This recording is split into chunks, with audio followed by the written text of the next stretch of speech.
Hare Krishna, Krishna Krishna, Hare Ram, Ram Ram, Hare Krishna, Krishna Krishna, Hare Ram, Ram Ram, Hare Krishna, Krishna Krishna, Hare Ram, Ram Ram, Hare Krishna, Krishna Krishna, Hare Ram, Ram Ram, Hare Krishna, Krishna Krishna, Hare Ram, Ram Ram, Hare Krishna, Krishna Krishna, Hare Ram, Ram Ram, Hare Krishna, Krishna Krishna, Hare Ram, Ram Ram, Hare Krishna, Krishna Krishna, Hare Ram, Ram Ram, Hare Krishna, Krishna Krishna, Hare Ram, Ram Ram, Hare Krishna. നമുക്ക് രാമായണം ചർച്ച തുടരാം. ഓം നമോ ഭഗവതേ വാസുദേവായ. ഓം നമോ ഭഗവതേ വാസുദേവായ. ഓം നമോ ഭഗവതേ വാസുദേവായ. നാരായണം നമസ്കൃത്യം നരം ചൈവ നരോത്തമം ദേവീം സരസ്വതിം വ്യാസം തതോ ജയമുദീരയേ. നഷ്ടപ്രായേഷു അഭദ്രേഷു നിത്യം ഭാഗവത സേവയാ ഭഗവതി ഉത്തമശ്ലോകേ ഭക്തിർഭവതി നൈഷ്ഠികേ. കൃഷ്ണായ വാസുദേവായ ദേവകീ നന്ദനായ ച നന്ദഗോപകുമാരായ ഗോവിന്ദായ നമോ നമഃ. ഓം അജ്ഞാനതിമിരന്ധസ്യ ജ്ഞാനാഞ്ജനശലാഘായ ചക്ഷുരുന്മിലിതം യേന തസ്മൈ ശ്രീഗുരവേ നമഃ. ശ്രീചൈതന്യമനോഭീഷ്ടം സ്ഥാപിതം യേന ഭൂതലേ സ്വയം രൂപഗതാമഹ്യം ദദാതി സ്വപദാന്തികം. വന്ദേഹം ശ്രീഗുരോം ശ്രീയുതാപദകമലം ശ്രീഗുരും വൈഷ്ണവാംശ്ച ശ്രീരൂപം സാഗ്രജാതം സഹഗണ രഘുനാഥാന്വിതം തം സജീവം സാദ്വൈതം സാവധൂതം പരിജനാസഹിതം കൃഷ്ണചൈതന്യദേവം ശ്രീരാധാകൃഷ്ണപാദാൻ സഹഗണലളിതാ ശ്രീവിശാഖാന്വിതം നമോ വിഷ്ണുപാദായ കൃഷ്ണപൃഷ്ഠായ ഭൂതലേ ശ്രീമതേ ജയപതാകസ്വാമിനിധി നാമിനെ നമാചാര്യപാദായ നിതായ കൃപപ്രദായിനെ ഗൗരഗതാദായ നഗരഗ്രാമതാരിണി. നമോ വിഷ്ണുപാദായ കൃഷ്ണപൃഷ്ഠായ ഭൂതലേ ശ്രീമതേ ഭക്തിവേദാന്തസ്വാമിനിധി നാമിനെ നമസ്തേ സാരസ്വതേ ദേവേ ഗൗരവാണി പ്രചാരിണി നിർവിശേഷശൂന്യവാദി പാശ്ചാത്യദേശതാരിണി. നമോ വിഷ്ണുപാദായ കൃഷ്ണപൃഷ്ഠായ ഭൂതലേ ശ്രീമതേ ഭക്തിസിദ്ധാന്ത സരസ്വതീ നാമിനെ ശ്രീവാർഷഭാനവീ ദേവി ലളിതായ കൃപാബ്ദേ കൃഷ്ണസംബന്ധ വിജ്ഞാനദായിനി പ്രഭവേ നമഃ. മാധുര്യോജ്വല പ്രേമാഢ്യ ശ്രീരൂപാനുഗഭക്തിദാ ശ്രീഗൗരകരുണാ ശക്തി വിഗ്രഹായ നമോസ്തുതേ. നമസ്തേ ഗൗരവാണി ശ്രീമൂർത്തേ ദീനതാരിണേ രൂപാനുഗവിതവസിദ്ധാന്തദ്വന്ദ്വഹാരിണി. നമോ ഗൗരകിശോരായ സാക്ഷാത് വൈരാഗ്യമൂർത്തയെ വിപ്രലംബരസാംബോധേ പാദാംബുജായതേ നമഃ. നമോ ഭക്തിവിനോദായ സച്ചിദാനന്ദനാമിനെ ഗൗരശക്തിസ്വരൂപായ രൂപാനുഗവരായതേ. ഗൗരാവിർഭാവഭൂമേസ്തം നിർദ്ദിഷ്ടസജ്ജനപ്രിയ വൈഷ്ണവ സർവഭൗമ ശ്രീജഗന്നാഥായ തേ നമഃ. നമോ മഹാവദന്യായ കൃഷ്ണപ്രേമപ്രദായതേ കൃഷ്ണായ കൃഷ്ണചൈതന്യനാമിനെ ഗൗരത്വിസേ നമഃ. പഞ്ചതത്വാത്മകം കൃഷ്ണം ഭക്തരൂപസ്വരൂപകം ഭക്താവതാരം ഭക്താഖ്യം നമാമി ഭക്തശക്തികം. വാഞ്ചാകൽപതരുഭ്യശ്ച കൃപാസിന്ധുഭ്യ ഏവ ച പതിതാനാം പാവനേഭ്യോ വൈഷ്ണവേഭ്യോ നമോ നമഃ. ഹേ കൃഷ്ണ കരുണാ സിന്ധോ ദീനബന്ധോ ജഗത്പതേ ഗോപേശ ഗോപികാ കാന്ത രാധാകാന്ത നമോസ്തുതേ. ജയതാം സുരദോ പങ്കോർമമ മന്ദമതേർഗതിമത്സർവസ്വ പാദാംബോജോ രാധാമദനമോഹനോ ദിവ്യവൃന്ദാരണ്യകൽപദ്രുമദ ശ്രീമദ് രത്നാകാര സിംഹാസനസ്തു. ശ്രീമദ് രാധാ ശ്രീലഗോവിന്ദദേവോ പ്രേഷ്ഠാദപി സേവ്യമാനോ സ്മരാമി. ശ്രീമണ്ഡാസരസാരംഭീവം ശ്രീവരത്തരസ്ഥിതാ കർഷൻ വേണുസ്മനേർഗോപീർഗോപീനാഥശ്രീസ്തുനാ. തപ്തകാഞ്ചനഗൗരാംഗീ രാധേ വൃന്ദാവനേശ്വരി വൃഷഭാനുസുതേ ദേവി പ്രണമാമി ഹരിപ്രിയേ പ്രണമാമി ഹരിപ്രിയേ പ്രണമാമി ഹരിപ്രിയേ. ജയ ശ്രീകൃഷ്ണ ചൈതന്യ പ്രഭു നിത്യാനന്ദ ശ്രീ അദ്വൈത ഗദാധര ശ്രീവാസാദി ഗൗരഭക്തവൃന്ദ. ജയ ശ്രീകൃഷ്ണ ചൈതന്യ പ്രഭു നിത്യാനന്ദ ശ്രീ അദ്വൈത ഗദാധര ശ്രീവാസാദി ഗൗരഭക്തവൃന്ദ. ഹരേ കൃഷ്ണ കൃഷ്ണ കൃഷ്ണ ഹരേ ഹരേ ഹരേ രാം രാം രാം ഹരേ ഹരേ. ഹരേ കൃഷ്ണ കൃഷ്ണ കൃഷ്ണ ഹരേ ഹരേ ഹരേ രാം രാം ഹരേ ഹരേ. ഹരേ കൃഷ്ണ കൃഷ്ണ കൃഷ്ണ ഹരേ ഹരേ ഹരേ രാം രാം ഹരേ ഹരേ. മൂകം കരോതി വാചാലം ഭംഗം ലംഘായതേ ഗിരിം യത്കൃപാതമഹം വന്ദേ ശ്രീഗുരും ദീനതാരിണം പരമാനന്ദം മാധവം ശ്രീചൈതന്യമീശ്വരം.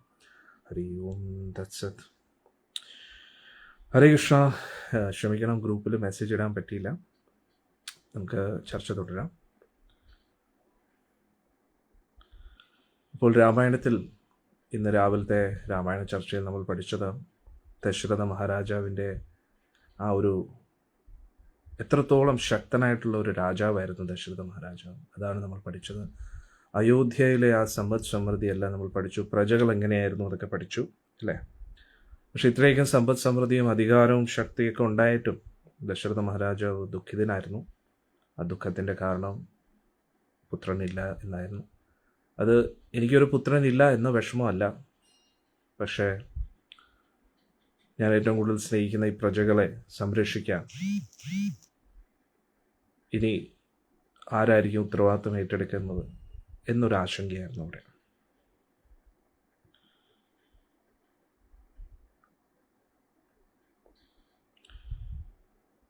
അശ്വമേധ യജ്ഞത്തിനുള്ള അശ്വത്തെ അഴിച്ചുവിടുകയും ഭൂമി മൊത്തം പല സ്ഥലങ്ങളിലും പോയിട്ട് അശ്വം വിജയിച്ച് തിരിച്ചു വരികയാണ്. അപ്പോൾ വസിഷ്ഠ മുനിയോട് പറയുകയാണ് യജ്ഞത്തിന് വേണ്ടിയുള്ള തയ്യാറെടുപ്പുകൾ ആരംഭിക്കാനായിട്ട്.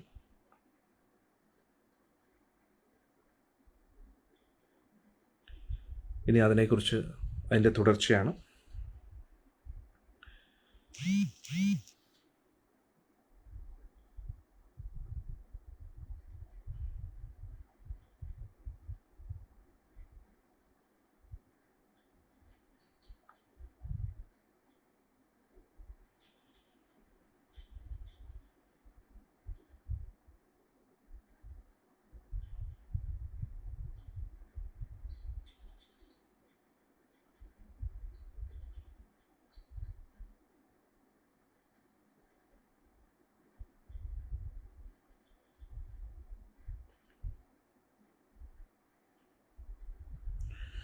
ചർച്ച തുടരാം. അപ്പോൾ അശ്വം തിരിച്ചെത്തിയപ്പോൾ ദശരഥ മഹാരാജാവ് വസിഷ്ഠ മുനിയോട് പറയുകയാണ്, രാജഗുരു, അങ്ങ് അനുയോജ്യമെന്ന് തോന്നുന്നുണ്ടെങ്കിൽ അങ്ങ് യജ്ഞം ആരംഭിക്കുക.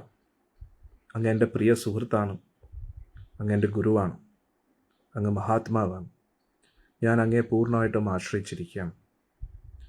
എനിക്ക് ഉറച്ച വിശ്വാസമുണ്ട് ഈ യജ്ഞത്തിലൂടെ ഞാൻ ഉദ്ദേശിക്കുന്ന കാര്യം നടക്കുമെന്ന്. അപ്പോൾ വസിഷ്ഠ മുനി ആശ്വാസവചനങ്ങളൊക്കെ പറഞ്ഞു. വസിഷ്ഠ മുനി മറ്റു പുരോഹിതന്മാരോട് സംസാരിക്കുകയാണ്. യജ്ഞത്തിന് വേണ്ടിയുള്ള ആ മന്ദിരം എങ്ങനെ നിർമ്മിക്കണം എന്നൊക്കെ പറഞ്ഞു കൊടുത്തു. പുരോഹിതന്മാരിൽ ഏറ്റവും അതിൻ്റെ നേതൃത്വം വഹിച്ചത് ഋഷ്യശൃംഗനാണ്. അംഗരാജ്യത്തിൽ നിന്ന് വന്ന ഋഷ്യശൃംഗനെ കുറിച്ചുള്ള കഥ നമുക്കറിയാം, അല്ലേ? നമ്മൾ ഇതിനു മുമ്പേ ചർച്ച ചെയ്തിരുന്നു. ഇതിനെക്കുറിച്ച് കുറേ കാലം മുമ്പേ തന്നെ പ്രവചിച്ചിരുന്നു. ഋഷ്യശൃംഗൻ ദശരഥ മഹാരാജാവിനെ ഒരു സന്താന ലബ്ധിക്കായിട്ട് സഹായിക്കുമെന്ന്. അതുകൊണ്ട് വസിഷ്ഠ മുനിയോടൊപ്പം എല്ലാ സഹായ സഹകരണത്തിനും ഋഷ്യശൃംഗൻ ഉണ്ടായിരുന്നു. വസിഷ്ഠ മുനി സൈനികരോട്, അതിൻ്റെ മന്ത്രിമാരോടൊക്കെ നിർദ്ദേശങ്ങൾ നൽകി. ഒരുപാട് വെള്ള മാർബിളിൻ്റെ കൊട്ടാരങ്ങൾ നിർമ്മിക്കാൻ പറഞ്ഞു.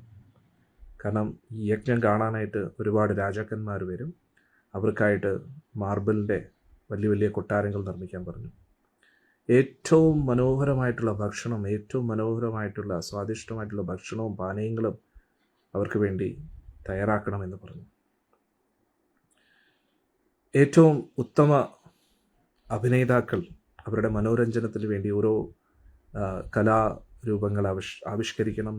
നർത്തകർ, ഇവരെയൊക്കെ അവരെ ആനന്ദിപ്പിക്കണമെന്ന് പറഞ്ഞു. ഒരുപാട് പശുക്കളെ കെട്ടാനുള്ള തൊഴുത്തുകൾ തയ്യാറാക്കി, ആനകളെ കെട്ടാനുള്ള ഷെഡുകളും, ഇതുകൂടാതെ ഈ രാജാക്കന്മാരോടൊപ്പം വരുന്ന ഒരു കൂട്ടം സൈനികർക്കും സഹായത്തിനായിട്ട് വരുന്ന ആ ജോലിക്കാർക്കും എല്ലാവർക്കും വേണ്ടിയുള്ള താമസിക്കാനായിട്ട് ഒരുപാട് വസതികൾ നിർമ്മിച്ചു. വസിഷ്ഠ മുനി മന്ത്രിമാരോട് പറഞ്ഞു, എല്ലാവരും എന്തൊക്കെയാണോ ആഗ്രഹിക്കുന്നത് അതെല്ലാം അവർക്ക് ലഭിച്ചിരിക്കണം. ആരെയും അപമാനിക്കാൻ പാടില്ല. ഒരു വ്യക്തിക്ക് പോലും ചെറുതായിട്ട് പോലും ഒരു വിഷമം ഉണ്ടാകരുത്. ക്രോധത്താലോ ഉത്സാഹത്താലോ, ഇവിടെ പറയുന്നത് കേൾക്കണേ, ക്രോധത്താലോ ഉത്സാഹത്താലോ നമ്മൾ ആരെയും വിഷമിപ്പിക്കുക എന്ന് പറയുന്നു. ഇത്ര കറക്റ്റാണ്. നോക്കണേ, നമ്മുടെ അമിത ആവേശം കാരണം ചിലപ്പോൾ നമ്മൾ ചിലവരെ വിഷമിപ്പിക്കും, അല്ലേ? അല്ലെങ്കിൽ പിന്നെ നമ്മുടെ ക്രോധത്താൽ നമ്മൾ ചില വ്യക്തികളെ വിഷമിപ്പിക്കും. പക്ഷേ ഇവിടെ വസിഷ്ഠമുനി പറയുന്നു, ക്രോധത്താലോ അമിത ആവേശത്താലോ നമ്മൾ ഭക്തരെ ആരെയും വിഷമിപ്പിക്കരുതെന്ന് പറയുന്നു. വസിഷ്ഠമുനി ഇതിനു ശേഷം ദശരഥ മഹാരാജാവിൻ്റെ സാരഥിയും മന്ത്രിയുമായ സുമന്ത്രനോട്, ദശരഥ മഹാരാജൻ്റെ വളരെ അടുത്ത ആളാണ്, അദ്ദേഹത്തിനോട് പറഞ്ഞു, ഈ ലോകത്തുള്ള എല്ലാ രാജാക്കന്മാരെയും, പല പല രാജ്യത്തിൽ നിന്നും ഉള്ള രാജാക്കന്മാരെയും നമ്മൾ ക്ഷണിച്ചിട്ടുണ്ട്. അതുകൊണ്ട് നമ്മുടെ രാജാവിനെ പ്രതിനിധീകരിച്ചുകൊണ്ട് ആ ഓരോ രാജാക്കന്മാരെയും അവർക്ക് വേണ്ടുന്ന ബഹുമാനവും അർഹിക്കുന്ന സ്ഥാനമാനങ്ങളും ലഭിക്കാനായിട്ട് ഉറപ്പുവരുത്തണം. അവർക്ക് വേണ്ടുന്ന വസതികളൊക്കെ അതൊക്കെ ഉറപ്പുവരുത്തണം, താമസിക്കാനുള്ള സൗകര്യങ്ങളൊക്കെ. പ്രത്യേകിച്ച് ജനക മഹാരാജാവിനെ ശ്രദ്ധിക്കണം. വളരെ വിഖ്യാതൻ ആണ്, വളരെ കീർത്തിമാനായിട്ടുള്ള രാജാവാണ്, മിഥിലയുടെ ഭരണാധികാരി. എൻ്റെ ഉള്ളിൽ ഇങ്ങനെ എനിക്ക് തോന്നുന്നു, മുന്നോട്ട് ഈ ജനക മഹാരാജാവ് അയോധ്യാധിപതിയായ ദശരഥ മഹാരാജുവായിട്ട് വളരെ അടുത്തൊരു സൗഹൃദം മുന്നോട്ടുണ്ടാകാൻ സാധ്യതയുണ്ടെന്ന്. അങ്ങനെ അധികം താമസിക്കാതെ തന്നെ ഒരുപാട് രാജാക്കന്മാർ അയോധ്യയിലേക്ക് എത്തി. അമൂല്യമായിട്ടുള്ള രത്നങ്ങളും പവിഴമണികളും ഒക്കെ ഉപഹാരങ്ങളായിട്ട് കൊണ്ടുവന്നു. ഒരുപാട് വില കൂടിയ വസ്ത്രങ്ങളും സ്വർണ്ണ ആഭരണങ്ങളും എല്ലാം ദശരഥ മഹാരാജാവിന് ഉപഹാരമായിട്ട് കൊണ്ടുവന്നു. അവരെത്തിയ ഉടൻ തന്നെ വസിഷ്ഠമുനിയുടെ നിർദ്ദേശപ്രകാരം ഈ വന്നവർക്കും ഉപഹാരങ്ങൾ തിരിച്ചു കൊടുത്തു. അതിന് വേണ്ടുന്ന ആൾക്കാരെ ഏർപ്പെടുത്തിയിരുന്നു. അവിടെ പറഞ്ഞത് എല്ലാവർക്കും ഒരു മടുപ്പും തോന്നാതെ കൊടുക്കണം. ഒരിക്കലും ബഹുമാനമില്ലാതെയും അപമാനിച്ചുകൊണ്ടോ ഒന്നും കൊടുക്കരുത്. കാരണം അങ്ങനെ കൊടുക്കുകയാണെങ്കിൽ അത് ആ കൊടുക്കുന്നവർക്ക് വലിയൊരു ദ്രോഹമായിട്ട് മാറും. എത്ര ശ്രദ്ധയാണ് നോക്കുന്നത്. ചെറിയ ചെറിയ കാര്യങ്ങൾ പോലും വളരെയധികം ശ്രദ്ധിക്കുകയാണ്. വസിഷ്ഠമുനി പറയുകയാണ്, അപമാനിച്ചുകൊണ്ടോ ഒരു ബഹുമാനമില്ലാതെയോ ഒരിക്കലും ഒരു വസ്തുവും കൊടുക്കരുതെന്ന് പറയുന്നു. പിന്നെ കൊട്ടാരത്തിലുള്ള ഏറ്റവും പ്രഗത്ഭരായിട്ടുള്ള ജ്യോതിഷ പണ്ഡിതന്മാരെ വിളിച്ചു. അവർ യജ്ഞത്തിനായിട്ടുള്ള ഏറ്റവും അനുയോജ്യമായിട്ടുള്ള ഒരു ദിവസം കണ്ടെത്തി. ദശരഥ മഹാരാജാവ് വസിഷ്ഠമുനിയുടെ നേതൃത്വത്തിൽ, ഋഷ്യശൃംഗ ഋഷിയുടെ നേതൃത്വത്തിൽ അദ്ദേഹത്തിൻ്റെ 3 ഭാര്യമാരോടൊത്ത് ആ യജ്ഞം നടക്കുന്ന വേദിയിലേക്ക് എത്തുകയാണ്. ദേവന്മാരുടെ വസതിയായിട്ട് തോന്നിക്കുമായിരുന്നു ആ പ്രദേശം. ഒരുപാട് അഗ്നികൾ ജ്വലിച്ചു നിൽക്കുന്നു. ഓരോ ഹോമാഗ്നിയും ഓരോരോ ദേവനായിട്ട് കത്തിച്ചു വച്ചിരിക്കുകയായിരുന്നു. ഒരുപാട് ബ്രാഹ്മണർ മന്ത്രങ്ങൾ ഉരുവിട്ടുകൊണ്ടിരിക്കുന്നു. പല പല ഋഷിമാരെ കൊണ്ട് നിറഞ്ഞിരിക്കുന്നു അവിടെ. അവരെല്ലാം സ്തുതി മന്ത്രങ്ങൾ ഉരുവിടുന്നുണ്ട്, ധ്യാന നിമഗ്നനായിട്ടിരിക്കുകയാണ്.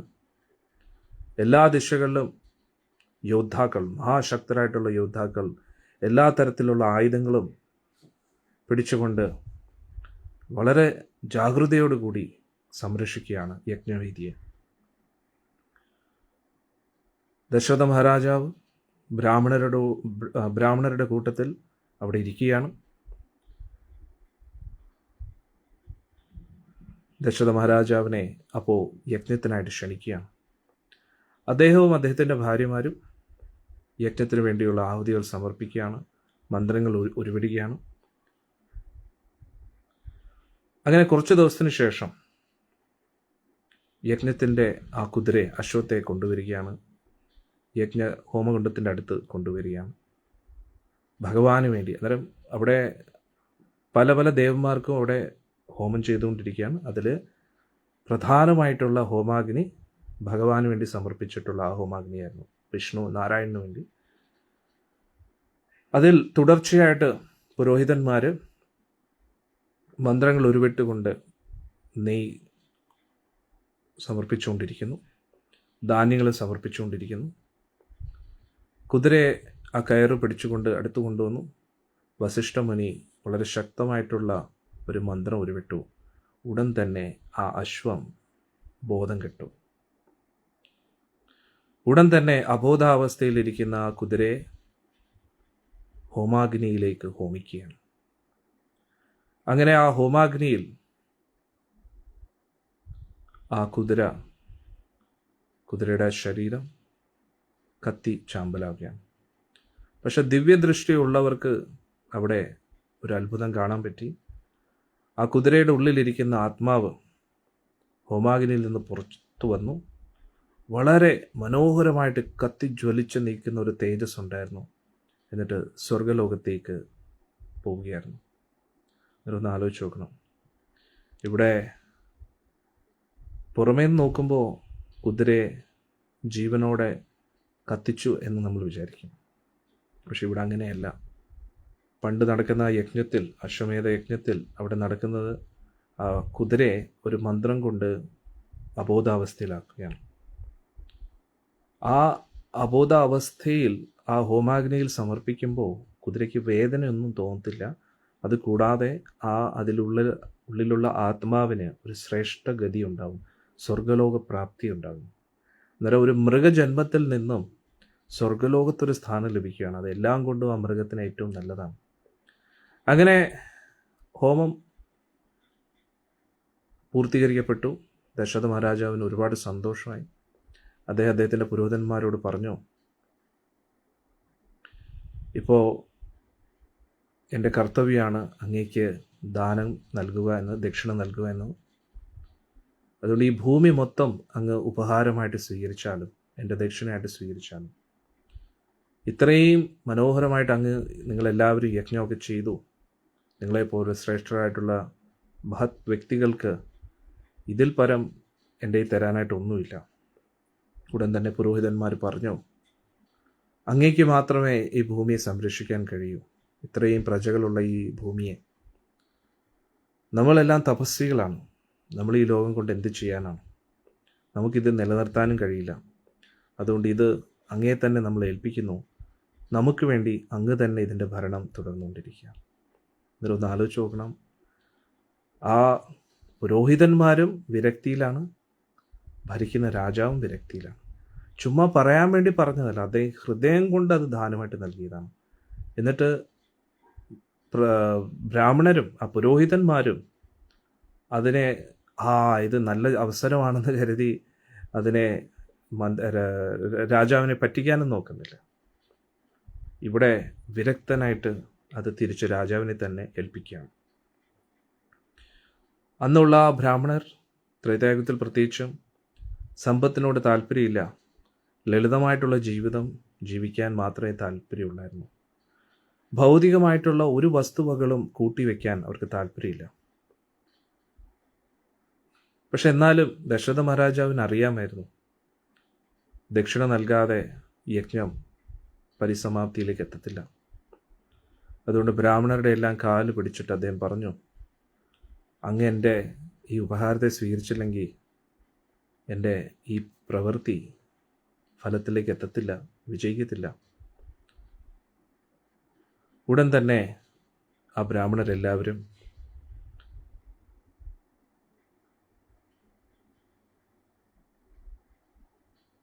ദശരഥ മഹാരാജാവിനെ എഴുന്നേൽപ്പിച്ചു. അപ്പോൾ അവർക്ക് മനസ്സിലായി, തീർച്ചയായിട്ടും നമ്മൾ ഏതൊരു സത്പ്രവൃത്തികൾ ചെയ്താലും അതിന് ദക്ഷിണ നൽകേണ്ടത് നമ്മുടെ കർത്തവ്യമാണ്. അപ്പോൾ ബ്രാഹ്മണർ പറഞ്ഞു, അങ്ങേക്ക് അനുയോജ്യമായിട്ട്, അങ്ങേക്ക് സന്തോഷമാകുമെങ്കിൽ എന്തെങ്കിലും കുറച്ച് സമ്പത്ത് ദക്ഷിണയായിട്ട് നൽകിയാൽ മതി, നമുക്ക് ഈ ഭൂമി കൊണ്ട് പ്രത്യേകിച്ച് ഒന്നും ചെയ്യാനില്ല എന്ന് പറഞ്ഞു. അപ്പോൾ ഉടൻ തന്നെ ദശരഥ മഹാരാജാവ് ബ്രാഹ്മണർക്ക് കോടാനുകൂടി സ്വർണ്ണ നാണയങ്ങളും വെള്ളി നാണയങ്ങളും ദാനമായിട്ട് നൽകി. നന്നായി പാല് നൽകുന്ന കൂടാനുകൂടി പശുക്കളെ ദാനമായിട്ട് കൊടുത്തു.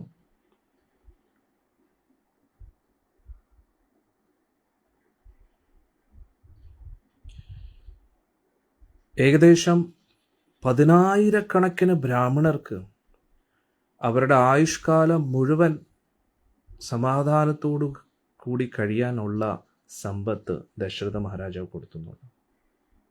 10,000-കണക്കിന് ബ്രാഹ്മണർക്ക് ആലോചിച്ചു നോക്കണേ. വസിഷ്ഠ മഹർഷിയും ഋഷ്യശൃംഖനും അവസാനത്തെ ഒരു യജ്ഞത്തിന് വേണ്ടി തയ്യാറെടുക്കുകയാണ്. ഓരോ ദേവന്മാരുടെയും പേരുകൾ പറഞ്ഞുകൊണ്ട് മന്ത്രങ്ങൾ ഉരുവിട്ടു. അവർക്ക് വേണ്ടിയുള്ള ആഹുതികൾ സമർപ്പിച്ചു. ആ ഹോമാഗ്നിയിൽ നിന്ന് ഉയർന്നു വരുന്ന ആ അതി പവിത്രീകരിക്കുന്ന ആ പുക മന്ത്ര ഉച്ചാരണത്തിൻ്റെ ആ പരിശുദ്ധിയോടുകൂടി ആകാശത്തെല്ലാം വ്യാപിച്ചു. അതെല്ലാം ദേവന്മാർ സ്വീകരിച്ചു. എന്നാലോചിച്ച് നോക്കണേ. എന്നാൽ ഇവിടെ വളരെ ഇമ്പോർട്ടൻ്റ് പോയിൻ്റാണ് നമ്മൾ പറയുന്നത്. പൊതുവേ ആ ഹോമം നമ്മൾ ചെയ്യുന്ന സമയത്ത് ആ ഹോമത്തിൽ നിന്ന് വരുന്ന ആ പുക അല്ലേ, ആ പുകയും അത് കൂടാതെയുള്ള ആ മന്ത്ര ഉച്ചാരണത്തോടു കൂടി വരുന്ന പുക, അത് ദേവന്മാരെ സന്തോഷിപ്പിക്കുക എന്നാണ് പറയുന്നത്. മനസ്സിലാവുന്നുണ്ട്? അല്ലാതെ ഇതിനെക്കുറിച്ച് അറിവില്ലാത്ത വ്യക്തികൾ അവരെന്ത് വിചാരിക്കും? ഇതെന്തോ മണ്ടത്തരം കാണിക്കുന്നു അല്ലേ, വെറുതെ ആർക്കും പ്രയോജനമില്ലാതെ ഒരു കൂട്ടം കുറച്ച് നെയ്യ് എടുത്തിട്ട് ഇങ്ങനെ തീയിൽ ഇങ്ങനെ എറിഞ്ഞ് നശിപ്പിക്കുന്നു, പാഴാക്കി കളയുന്നു എന്ന് വിചാരിക്കും. അപ്പോൾ നമ്മൾ ഭക്ഷണം കഴിക്കുന്ന പാഴാക്കി കളയുമല്ലേ, പിറ്റേന്നെല്ലാം ടോയ്ലറ്റിൽ കൊണ്ട് കളയുമല്ലേ. അത് പാഴാക്കി കളയുന്നതായിട്ട് തോന്നുന്നില്ല. ഹോമാഗ്നിയിൽ നെയ്യ് ഒഴിച്ചു കഴിഞ്ഞാൽ അത് പാഴാക്കി കളയുന്നതാണ്. ഭഗവാന്റെ വിഗ്രഹത്തിൽ അഭിഷേകം ചെയ്താൽ അത് പാഴാക്കി കളയുന്നതാണ്. എന്നിട്ട് നമ്മളെല്ലാം അകത്തോട്ടാക്കിയിട്ട് പിന്നെ വിസർജിക്കുമ്പോൾ അത് പുറത്തുനിന്ന് വരുമ്പോൾ അത് പാഴാക്കി കളയുന്നതല്ല അല്ലേ. ഹരേ കൃഷ്ണ. അപ്പോൾ ഓരോ ദേവന്മാരുടെയും പേരുകൾ ഉച്ചരിച്ചുകൊണ്ട്, അവരെ ക്ഷണിച്ചുകൊണ്ട്, അവരെ ആവാഹിച്ചുകൊണ്ട് അവർക്ക് വേണ്ടുന്ന ആ ആഹുതിയൊക്കെ നൽകിക്കൊണ്ടിരുന്നു. അതിന് പൊതുവെ ദേവന്മാർക്ക് അവരുടെ പുണ്യത്തിനനുസരിച്ചാണ് അവരുടെ പദവിയിൽ അവർക്ക് തുടരാൻ കഴിയുന്നത്, അവർക്ക് ശക്തി ലഭിക്കുന്നു. അന്നേരം അവർക്ക് വേണ്ടി ആ യജ്ഞം ചെയ്യുന്ന സമയത്ത് അവർക്ക് ശക്തി ലഭിക്കും. ഭഗവാൻ ഒഴികെ, മഹാദേവനൊഴികെ, ദേവി ഒഴികെ ബാക്കിയുള്ള എല്ലാ ദേവന്മാർക്കും ഇങ്ങനെയുള്ള പുണ്യത്തിലൂടെയാണ് ശക്തി ലഭിക്കുന്നത്. അതുകൊണ്ടാണ് ഈ യജ്ഞഹോമാദികളൊക്കെ രാക്ഷസന്മാർ തടയുന്നത്, അത് ദേവന്മാരുടെ ശക്തി കുറയ്ക്കാനായിട്ട്. മനസ്സിലാവുന്നുണ്ട്? അന്നേരം ഈ യജ്ഞങ്ങളെല്ലാം ചെയ്യുന്നത് ഭഗവാന് വേണ്ടി, എന്നിട്ട് ഭഗവാന്റെ അനുഗ്രഹത്താൽ ദേവന്മാർക്ക് ശക്തി ലഭിക്കും. അങ്ങനെയാണ് പൊതുവെ. എന്നിട്ട് ദേവന്മാർ സന്തോഷിക്കുമ്പോൾ മനുഷ്യർക്ക് വേണ്ടുന്ന എല്ലാ ആവശ്യകതകളെയും ദേവന്മാർ പൂർത്തീകരിക്കും. അതുകൊണ്ട് ഇവിടെ മനസ്സിലാക്കേണ്ടത്, ഭഗവാൻ ശ്രീമദ് നാരായണൻ ഗുരുവായൂരപ്പൻ സന്തോഷിക്കുമ്പോൾ എല്ലാ ദേവന്മാരും സന്തോഷിക്കും. അപ്പോൾ മനുഷ്യർക്കും അനുഗ്രഹം കിട്ടും. അപ്പോൾ ബ്രഹ്മദേവന്റെ നേതൃത്വത്തിലുള്ള എല്ലാ ദേവന്മാരെയും അവർ ആവാഹിച്ചു. അവരെല്ലാം ആകാശത്ത് എല്ലാവർക്കും കാണത്തക്കവണ്ണം ദർശനം നൽകി. ദശരഥ മഹാരാജാവിൻ്റെ ആ ഹോമകുണ്ഡത്തിൻ്റെ മുകളിലായിട്ട് ദർശനം നൽകി. മറ്റു സാധാരണ വ്യക്തികൾക്ക് കാണാൻ കഴിയില്ലായിരുന്നു, പക്ഷെ ശ്രേഷ്ഠരായിട്ടുള്ള എല്ലാ വ്യക്തികൾക്കും കാണാൻ കഴിയുമായിരുന്നു. എന്നിട്ട്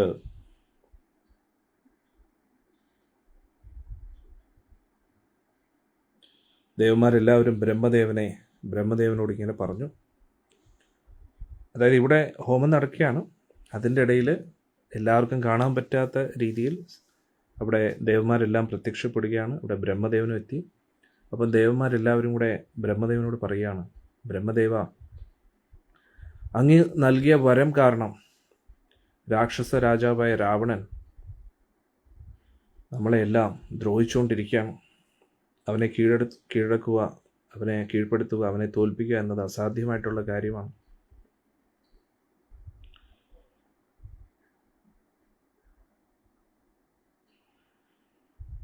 അങ്ങയിൽ നിന്ന് ലഭിച്ച ആ വരത്താൽ അവ അജയനായി തീർന്നിരിക്കുകയാണ്. നമുക്കോ മറ്റ് ജീവജാലങ്ങൾക്കോ ആർക്കും അവനെ ഒന്നും ചെയ്യാൻ കഴിയുന്നില്ല. ആ ദുഷ്ടനായ രാവണൻ ഇപ്പോൾ നമ്മളെ അട്ടിമറിക്കാനാണ് നോക്കുന്നത്. സാധുജനങ്ങളെല്ലാം ദ്രോഹിച്ചുകൊണ്ടിരിക്കുന്നു.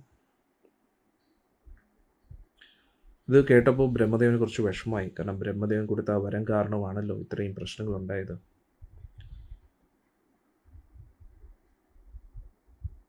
എല്ലാ ദേവന്മാരെയും പ്രതിനിധീകരിച്ചുകൊണ്ട് ദേവേന്ദ്രനായിരുന്നു ബ്രഹ്മദേവനോട് ഇത് പറയുന്നത്.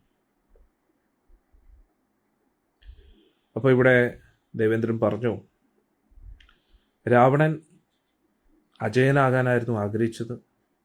പക്ഷേ മനുഷ്യരാൽ മരണം സംഭവിക്കരുത് എന്നൊരു വരം രാവണൻ ചോദിച്ചിട്ടില്ലായിരുന്നു. കാരണം മനുഷ്യരെ വളരെ തുച്ഛമായിട്ടായിരുന്നു രാവണൻ കണ്ടിരുന്നത്. അതുകൊണ്ട് ഒരു മനുഷ്യനിലൂടെ തന്നെയാണ് രാവണൻ്റെ മരണം നടക്കേണ്ടത്. അതുകൊണ്ട് ദശരഥ മഹാരാജാവിൻ്റെ പുത്രനാകാൻ അങ്ങ് ഭഗവാനോട് അഭ്യർത്ഥിക്കണമെന്ന് പറഞ്ഞു.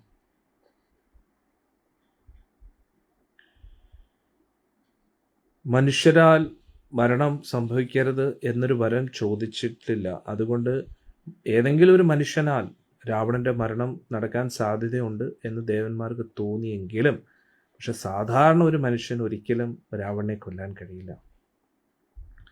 സാക്ഷാൽ വിഷ്ണുവിന് മാത്രമേ രാവണനെ കൊല്ലാൻ കഴിയുള്ളൂ. അതുകൊണ്ട് സാക്ഷാൽ വിഷ്ണു തന്നെ ഒരു മനുഷ്യനായിട്ട് ഭൂമിയിൽ അവതരിക്കുകയാണെങ്കിൽ ഇത് നടക്കും. ഇത് ഏറ്റവും നല്ല അവസരമാണ് എന്ന് ദേവന്മാർ ചിന്തിച്ചു. പിന്നെ ഇപ്പോൾ ദശരഥ മഹാരാജാവാണെങ്കിൽ ഒരു പുത്രനെ ലഭിക്കാനായിട്ട് സാക്ഷാൽ വിഷ്ണുവിനോട് തന്നെ പ്രാർത്ഥിക്കാം. അതുകൊണ്ട് ഭഗവാൻ സ്വയം ദശരഥ മഹാരാജാവിൻ്റെ കുടുംബത്തിൽ അവതരിക്കാൻ നല്ലതായിരിക്കും. പ്രത്യേകിച്ച് ബ്രഹ്മദേവൻ ശ്രീമദ് നാരായണൻ്റെ വിഷ്ണുവിൻ്റെ ഏറ്റവും ഉത്തമ സേവകനാണ്. അതുകൊണ്ട് അങ്ങും കൂടെ ഒന്ന് അഭ്യർത്ഥിച്ച് ഞാൻ അത് നടക്കുമെന്ന് പറഞ്ഞു. അതായത് ദേവന്മാരുടെ ഉദ്ദേശം ബ്രഹ്മദേവനോട് അഭ്യർത്ഥിക്കുകയാണ്, അങ്ങ് ഭഗവാനോട് അഭ്യർത്ഥിക്കുക ദശരഥ മഹാരാജാവിൻ്റെ പുത്രനായിട്ട് അവതരിക്കാനായിട്ട്. അപ്പോൾ ബ്രഹ്മദേവൻ ദേവന്മാരുടെ അഭ്യർത്ഥനയെ സ്വീകരിച്ചു. അദ്ദേഹത്തിന് മനസ്സിലായി ഭഗവാൻ അവതരിക്കാൻ സമയമായി. ധ്യാന നിമഗ്നനായിട്ടിരിക്കുകയാണ് ബ്രഹ്മദേവൻ. ഹൃദയത്തിലിരിക്കുന്ന ഭഗവാനെ ധ്യാനിച്ചു. ഉടൻ തന്നെ ഭഗവാൻ അവിടെ പ്രത്യക്ഷപ്പെടുകയാണ്. ദേവന്മാർക്ക് മാത്രമേ ഭഗവാനെ കാണാൻ പറ്റിയിരുന്നുള്ളൂ. ഗരുഡാരൂഢനായിട്ട് ശ്രീമദ് നാരായണൻ അവിടെ ദർശനം നൽകി. ഭഗവാന്റെ ആ കാർമുകിൽ നിറം എല്ലാവരും കണ്ടു. പ്രത്യേകതരം ഒരു തിളക്കം ഭഗവാന്റെ ദേഹത്തുണ്ടായിരുന്നു. മഞ്ഞ വസ്ത്രം ഭഗവാൻ ധരിച്ചിരുന്നു, പീതാംബരം ധരിച്ചിരുന്നു, നീല താമരയുടെ ഒരു മാല ധരിച്ചിരുന്നു. അമൂല്യമായിട്ടുള്ള രത്നങ്ങൾ പതിപ്പിച്ച ഒരു മാല ഭഗവാന്റെ കഴുത്തിലുണ്ടായിരുന്നു. പല പല സ്വർണ്ണാഭരണങ്ങളും രത്നങ്ങളും ഒക്കെ ഭഗവാൻ ധരിച്ചിരുന്നു. ഭഗവാന്റെ 4 തൃക്കൈകളിലായിട്ട് ശംഖ്, ചക്ര, ഗദാ, പത്മം ഉണ്ടായിരുന്നു. ഭഗവാൻ മെല്ലെ മുകളിൽ നിന്നും താഴോട്ടിങ്ങനെ പറന്നിങ്ങനെ ഇറങ്ങുകയായിരുന്നു. ദേവന്മാരുടെ മധ്യത്തിലായിട്ട് ഭഗവാൻ ഇങ്ങനെ ഇരിക്കുകയാണ്. ആ സമയത്ത് ദേവന്മാരെല്ലാം ഭഗവാനെ സ്തുതിക്കുകയും ആരാധിക്കുകയും ചെയ്യാൻ തുടങ്ങി. ബ്രഹ്മദേവൻ ഭഗവാൻ വിഷ്ണുവോട് ഇങ്ങനെ പറഞ്ഞു, വളരെ ബഹുമാനത്തോടുകൂടി ഭക്തിയോടുകൂടി, ഭഗവാനെ, ഇപ്പോൾ ദശരഥ മഹാരാജാവ് ഏറ്റവും യോഗ്യനായിട്ടുള്ള പുണ്യാത്മാവായിട്ടുള്ള ഏറ്റവും ഉത്തമ രാജാവായ ദശരഥ മഹാരാജാവ് ഒരു മകന് വേണ്ടി പ്രാർത്ഥിക്കുകയാണ്. ഈ ലോകം മുഴുവൻ, ലോകത്തിലുള്ള എല്ലാവരും ദുഷ്ടനായ രാജാവായ രാവണൻ്റെ ഓരോ പ്രവൃത്തികളാൽ ദുഃഖിച്ചുകൊണ്ടിരിക്കുകയാണ്. അവനെ കൊല്ലണമെങ്കിൽ ഒരു മനുഷ്യന് കൊണ്ട് മാത്രമേ കഴിയൂ. അങ്ങ് നമ്മുടെ അഭ്യർത്ഥന സ്വീകരിക്കണം. അങ്ങ് ദശരഥ മഹാരാജാവിൻ്റെ പുത്രനായിട്ട് അവതരിക്കണം. അങ്ങ് ഒരു മനുഷ്യനായിട്ട് പിറക്കണം. എന്നിട്ട് രാവണനെ എത്രയും പെട്ടെന്ന് യമപുരിയിലേക്ക് അയക്കണം. ഈ ലോകത്തിൻ്റെ ഈ ദുരിതത്തിൽ നിന്നും അങ്ങ് നമ്മളെല്ലാവരും രക്ഷിക്കണം പറഞ്ഞു. ഇത് കേട്ടപ്പോൾ ഭഗവാൻ ഒന്ന് ചിരിച്ചു. ഇടിവെട്ടുന്ന അത്രയും ശക്തമായിട്ട് മേഘഗർജന പോലെ ഭഗവാൻ സംസാരിക്കുകയാണ്. ദേവന്മാരെ, ഭയപ്പെടേണ്ട. ഞാനും എൻ്റെ വിസ്തരണങ്ങളുമായി ദശരഥ മഹാരാജാവിൻ്റെ 4 പുത്രന്മാരായിട്ട് ഞാൻ അവതരിക്കാൻ പോവുകയാണ്. ഞാൻ സ്വയം ഏറ്റവും മൂത്ത പുത്രനാകും. എൻ്റെ ആയുധങ്ങൾ എൻ്റെ സഹോദരങ്ങളായിട്ട് വരും. രാവണനെയും രാക്ഷസകുലത്തെ മുഴുവൻ ഉന്മൂലനം ചെയ്തിട്ട് ഞാൻ ഈ ഭൂമണ്ഡലത്തിൽ കുറച്ചു കാലം ഉണ്ടായിരിക്കും. 11,000 വർഷം ഞാൻ ഭൂമിയിൽ ഒരു ക്ഷത്രിയൻ്റെ കർത്തവ്യങ്ങളെല്ലാം നിറവേറ്റും. അങ്ങനെ എല്ലാവരും ആരാധിച്ചുകൊണ്ടിരിക്കുന്നതിൻ്റെ ഇടയിൽ തന്നെ മഹാശക്തനായിട്ടുള്ള നമ്മുടെ ഭഗവാൻ ശ്രീമദ് നാരായണൻ ഇവിടുന്ന് അപ്രത്യക്ഷമാകുക. അപ്പം ദേവന്മാർക്ക് തോന്നി, നമ്മുടെ കാര്യം നടന്നു, ഭഗവാൻ ഒരു കാര്യം ഏറ്റെടുത്തോ, പിന്നെ രാവണൻ്റെ കാര്യത്തിൽ ഒരു തീരുമാനമായിരുന്നത് ഉറപ്പാണ്. അപ്പോൾ ദശരഥ മഹാരാജാവ് യജ്ഞത്തിൽ സമർപ്പിച്ച ആ ആഹുതിയെല്ലാം സ്വീകരിച്ച് എല്ലാ ദേവന്മാരും വളരെ സന്തോഷത്തോടു കൂടി അവരുടെ വസതികളിലേക്ക് പ്രയാണം ആരംഭിച്ചു. ഇതേ സമയത്ത് യജ്ഞവേദിയിൽ എല്ലാവിധ കർമ്മങ്ങളും അവസാനിക്കാറായി. ദശരഥ മഹാരാജാവ് വളരെ ആകാംക്ഷയോടുകൂടി പ്രതീക്ഷയോടുകൂടി ഈ ഉദ്ദേശിച്ച കാര്യം പുത്രനെ ലഭിക്കാൻ വേണ്ടിയായിരുന്നല്ലോ ഇതൊക്കെ ചെയ്തത്, അത് സഫലമാകും എന്നതിൻ്റെ എന്തെങ്കിലും ഒരു ലക്ഷണങ്ങൾ കാണുമോ എന്നിങ്ങനെ വളരെയധികം ആകാംക്ഷയോടെ അവിടെ ഇരിക്കുകയായിരുന്നു. ഇത്രയൊക്കെ ചെയ്തിട്ടും ഒരു മകനെ എനിക്ക് കിട്ടിയില്ലെങ്കിൽ എല്ലാം വെറുതെ ആയില്ലേ എന്നിങ്ങനെ ദശരഥ മഹാരാജ് ചിന്തിക്കുകയാണ്. അപ്പോൾ ആ യജ്ഞത്തിൽ സമർപ്പിക്കേണ്ട അവസാനത്തെ ആഹുതികളുടെ സമയമായി. അപ്പോൾ ആ ഹോമകുണ്ഡത്തിൽ നിന്നും നല്ല തേജസ്വിയായിട്ടുള്ള ഒരു വ്യക്തി ഇങ്ങനെ പൊങ്ങി വന്നു. രാജാവിൻ്റെ അടുത്ത ഹോമാഗ്നിയിൽ നിന്നും അതീവ തേജസ്വിയായിട്ടുള്ള ആ വ്യക്തി എല്ലാവരും അത്ഭുതത്തോടു കൂടി നോക്കുകയായിരുന്നു. അദ്ദേഹത്തിൻ്റെ കയ്യിൽ ഒരു സ്വർണത്തിൻ്റെ ഒരു പാത്രമുണ്ട്. അതിൽ പ്രത്യേക തരം ദേവലോകത്തിൽ നിന്നുള്ള എന്തോ ഒരു പാനീയം അതിനകത്തുണ്ട്.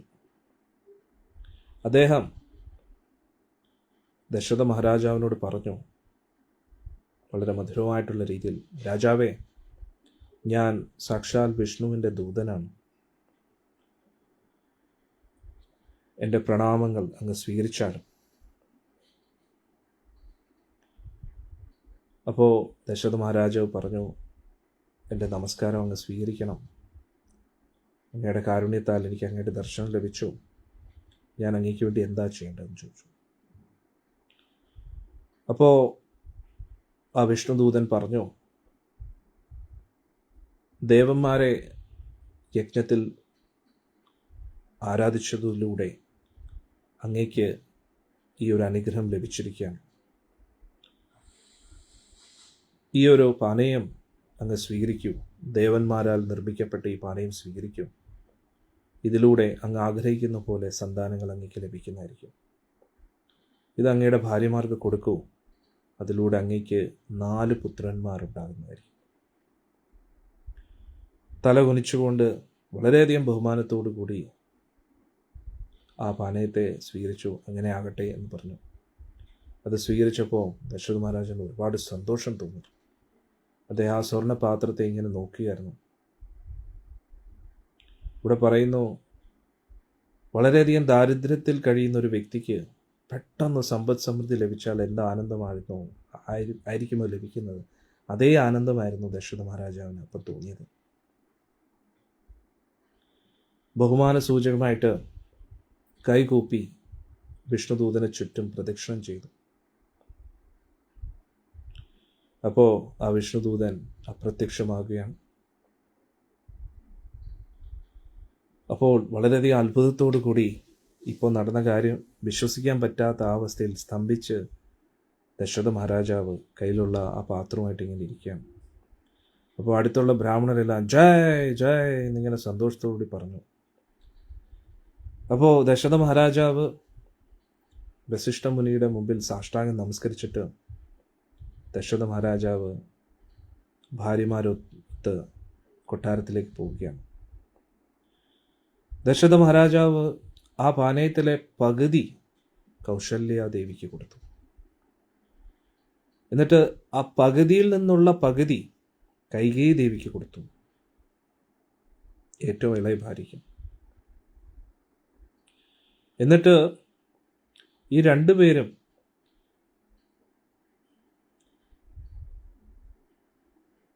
അവർക്ക് ലഭിച്ചതിൽ നിന്നും കുറച്ച് ഭാഗം മൂന്നാമത്തെ ഭാര്യയായ സുമിത്രാ ദേവിക്ക് കൊടുത്തു.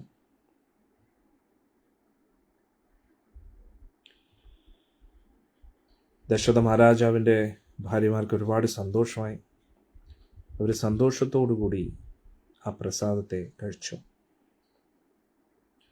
അത് കഴിച്ച ഉടൻ തന്നെ അവരുടെ ഉള്ളിൽ മഹാശക്തമായിട്ടുള്ള ഒരു സാന്നിധ്യം അനുഭവപ്പെട്ടു. അവരുടെ മനസ്സിൽ എന്തോ ഒരു ഉന്മേഷം തോന്നുകയാണ്.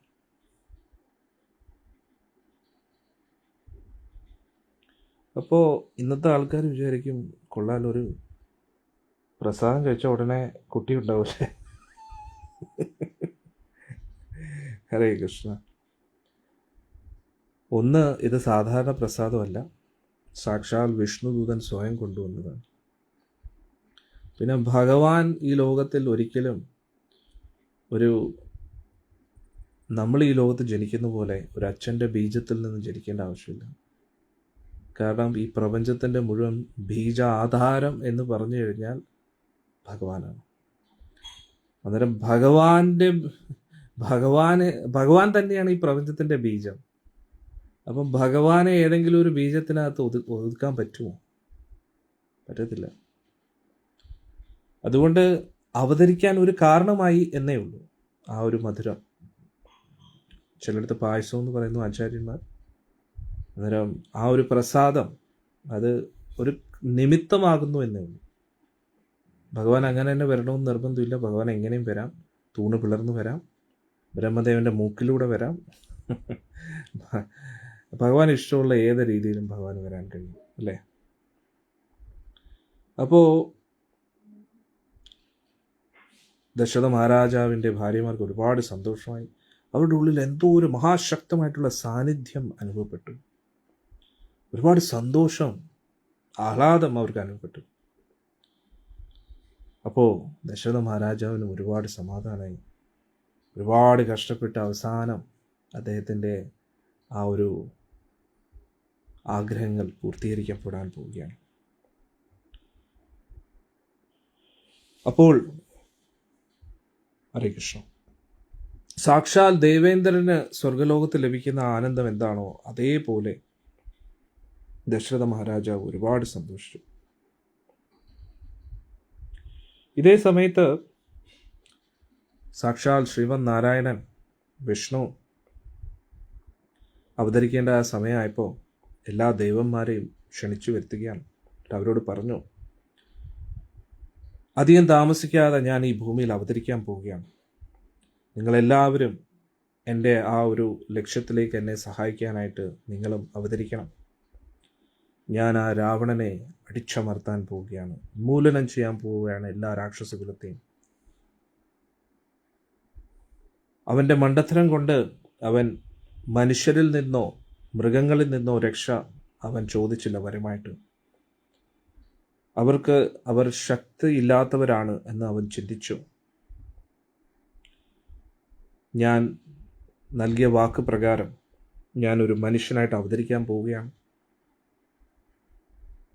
അതുകൊണ്ട് ദേവന്മാരെ, നിങ്ങൾ നിങ്ങളുടെ കർത്തവ്യങ്ങളെ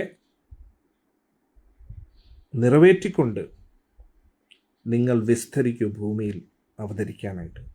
അതായത് സൂര്യദേവൻ അങ്ങനെ തന്നെ സേവനം തുടരും. പക്ഷെ അടുത്ത സൂര്യദേവനിൽ നിന്ന് ഒരു വിസ്തരണം വന്നിട്ട് ഒരു വാനരനാവുന്നു. അതാണ് സുഗ്രീവൻ, അല്ലേ? സുഗ്രീവ സ്വാമിയായിട്ട് വരുന്നു. അതേപോലെ ദേവേന്ദ്രൻ വിസ്തരിച്ചിട്ട് ദേവേന്ദ്രനിൽ നിന്നും ബാലി വരുന്നു. അങ്ങനെ ഓരോരോ വായുദേവനിൽ നിന്ന് ഹനുമാൻ സ്വാമി. അങ്ങനെ ഭഗവാൻ പറഞ്ഞു, നിങ്ങളുടേതായിട്ടുള്ള ഉത്തരവാദിത്തങ്ങൾ ഈ ലോകത്തിൻ്റെ ആ ഒരു ലോകത്തിൻ്റെതായിട്ടുള്ള ഉത്തരവാദിത്തങ്ങൾ അതെല്ലാം നിറവേറ്റിക്കൊണ്ട് നിങ്ങൾ വിസ്തരിക്കാൻ പറഞ്ഞു. വലിയ ശക്തരായിട്ടുള്ള വാനരന്മാരായിട്ട് നിങ്ങൾ അവതരിക്കാൻ ഭഗവാൻ നിർദ്ദേശം നൽകുക. അപ്പോൾ ഭഗവാന്റെ മിഷൻ ഇവിടെ ആരംഭിക്കുകയാണ്, അല്ലേ?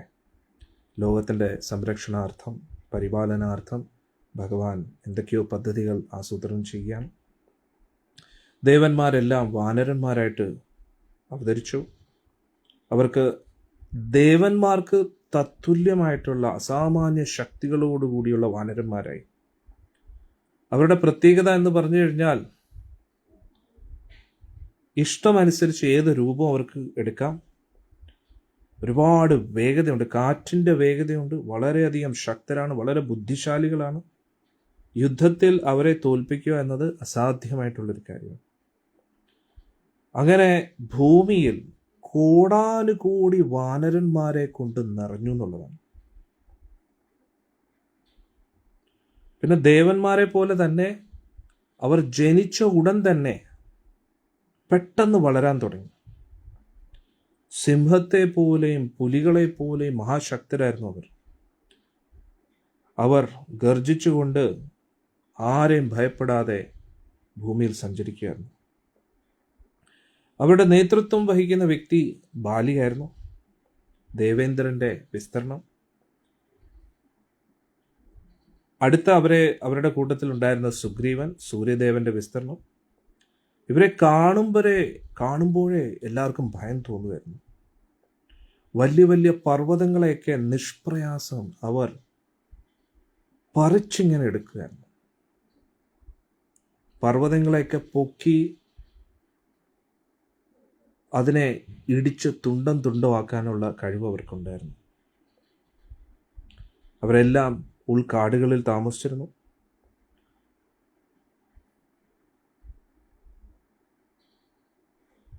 അവരെ കാണുമ്പോൾ, അവരെ ഒത്തുകൂടി നിൽക്കുമ്പോൾ എല്ലാവർക്കും ഭയം തോന്നുമായിരുന്നു. അങ്ങനെ എല്ലാവരും അവതരിക്കാൻ തീരുമാനമെടുത്തു. ഭഗവാനും അവതരിക്കാൻ പോവുകയാണ്. നാളെ രാവിലെ നമുക്ക് ചർച്ച ചെയ്യാം. സാക്ഷാൽ ശ്രീരാമാവതാരം ലക്ഷ്മണസ്വാമിയോടൊത്ത്, ഭരതസ്വാമിയും ശത്രുഘ്നസ്വാമിയോട് ഒത്ത് ശ്രീരാമസ്വാമി അവതരിക്കുന്ന ആ ഒരു ഭാഗം നാളെ രാവിലെ നമുക്ക് ചർച്ച ചെയ്യാം. എല്ലാവർക്കും ഇഷ്ടമാണെന്ന് വിചാരിക്കുന്നു. കർക്കിടക മാസമാണ്. നമ്മൾ രാവിലെയും വൈകിട്ടുമായിട്ട് രാമായണം ചർച്ച ചെയ്യാണ്. ഹരേ കൃഷ്ണ. അങ്ങനെ ഇന്നത്തെ ഈ ഒരു സത്സംഗത്തിൽ നമ്മൾ പഠിക്കേണ്ട കാര്യം, നമ്മൾ നമ്മുടെ ജീവിതത്തിൽ എത്ര ശക്തനാണെന്ന് വിചാരിച്ചാലും, എത്ര കഴിവുള്ള വ്യക്തിയാണെന്ന് വിചാരിച്ചാലും, ഭഗവാന്റെ അനുമതി ഇല്ലാതെ നമ്മുടെ ജീവിതത്തിൽ ഒന്നും നടക്കത്തില്ല. ദശരഥ മഹാരാജാവിന് ഒരു പുത്രനെ ലഭിക്കാനായിരുന്നുവെങ്കിൽ ഏത് വഴി വേണമെങ്കിലും സ്വീകരിക്കാം. പക്ഷെ ഒരു സാധാരണ പുത്രനെ അല്ലല്ലോ ദശരഥ മഹാരാജാവ് ആഗ്രഹിക്കുന്നത്. ദശരഥ മഹാരാജാവ് ഈ ഭൂമി മുഴുവൻ ഭരിക്കുന്ന ഒരു ചക്രവർത്തിയാണ്.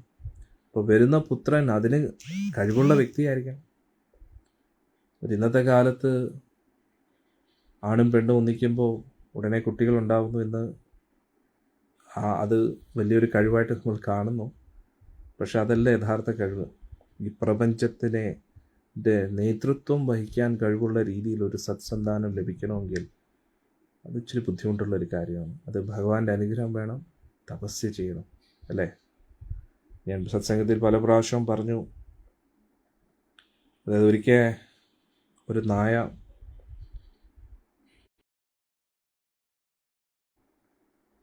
നായ പറഞ്ഞു, രണ്ടുപേരും ഒരേ സമയത്താണ് ഗർഭിണിയായത്. നായ ഗർഭിണിയായി കുറച്ച് നാൾ കഴിഞ്ഞപ്പോഴത്തേക്ക് ഉടനെ പ്രസവിച്ചു. അപ്പോൾ അപ്പോഴും ആനയാണെങ്കിൽ പ്രസവിച്ചിട്ടില്ല. ആന ഇപ്പോഴും ഗർഭവതിയായിട്ട് ഇങ്ങനെ ഇരിക്കുകയാണ്.